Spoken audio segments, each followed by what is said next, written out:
साजिश कर रहे हैं, किस तरह से, कौन व्यक्ति है साजिश करने वाला, किस राजनीतिक पार्टी से बिलोंग करता है? भारतीय जनता पार्टी के बड़े नेता ने इस साजिश को अंजाम दिया कि छोटी सी घटना हो गई थी, छोटी सी एक मारपीट की घटना हुई थी, निश्चित रूप से इसमें कोई दो राय नहीं है।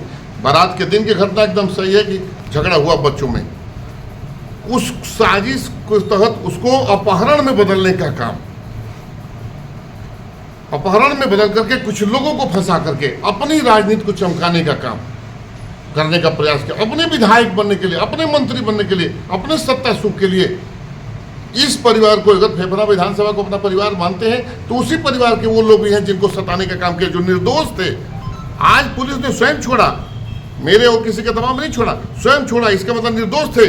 उन निर्दोषों को आपने बैठा कर रखा इतने दिन तक। ये देश लोकतंत्र कहता है कि हम स्वतंत्र हैं, 1 घंटा भी हमें बंद करते हैं, मेरी कोई गलती हो तब तो बंद करें। उनकी क्या गलती थी? उनके उनके उनके ऊपर कितना मानहानि लगाई गई, जिसका उनका दुष्प्रचार हुआ कि वो अपहरण करता है। एक मंत्री ने बयान दिया कि बालूपुर तक, दियारे तक इन सब का बहुत बड़ा गिरोह है। आज साबित हो गया कि ऐसा कुछ नहीं है। तो जो आपने शब्द जो बयान किए थे उस शब्द को कैसे वापस लेंगे?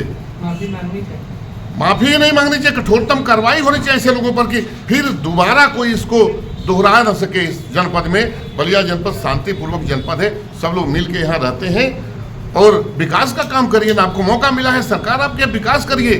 एक जहर वाली आपने बात किया कि इस जहर को कैसे किया जाए, उसका थोड़ा सा विश्लेषण, संक्षिप्त विश्लेषण यह है कि भारतीय जनता पार्टी के बड़े नेता को भी पता है कि किसने इसको अंजाम दिया है, किसने इस पूरी साजिश में कौन शामिल रहा है। लेकिन उन्होंने कहा कि अब पार्टी की ही बेइज्जती अब हो जाएगी।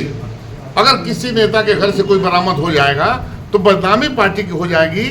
इसलिए कप्तान साहब ने कहा कि एक बदहवास आदमी भागता हुआ हमारे पास आया, हमने पूछा तो अपना नाम अजय तिवारी बताया। इतना आराम से मिलने के लिए कप्तान साहब कितना परेशान थे। रात को उनको सोने नहीं दिया जा रहा था, भारतीय जनता पार्टी के नेताओं द्वारा उनको सोने नहीं दिया जा रहा। कप्तान साहब जल्दी कीजिए।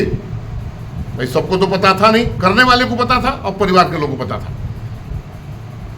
निश्चित रूप से परिवार के लोगों को पता था कि क्या है। अच्छा नहीं पता था तो जब कह रहे थे कि मेरे सामने उठाया गया, किसी ने लिखा ना दरखास्त में कि मैं शस्त्रविधि गवाह हूं, मुझे मारा गया और मार करके उठाया गया, ये तो दरखास्त ही गलत है। इसके ऊपर मुकदमा लिखा जाता, इसके ऊपर वो लोग जेल चले जाते, उनके पैर में गोली मार दी जाती, उनके परिवार पर बुलडोजर चला दिया जाता। आप बताइए कौन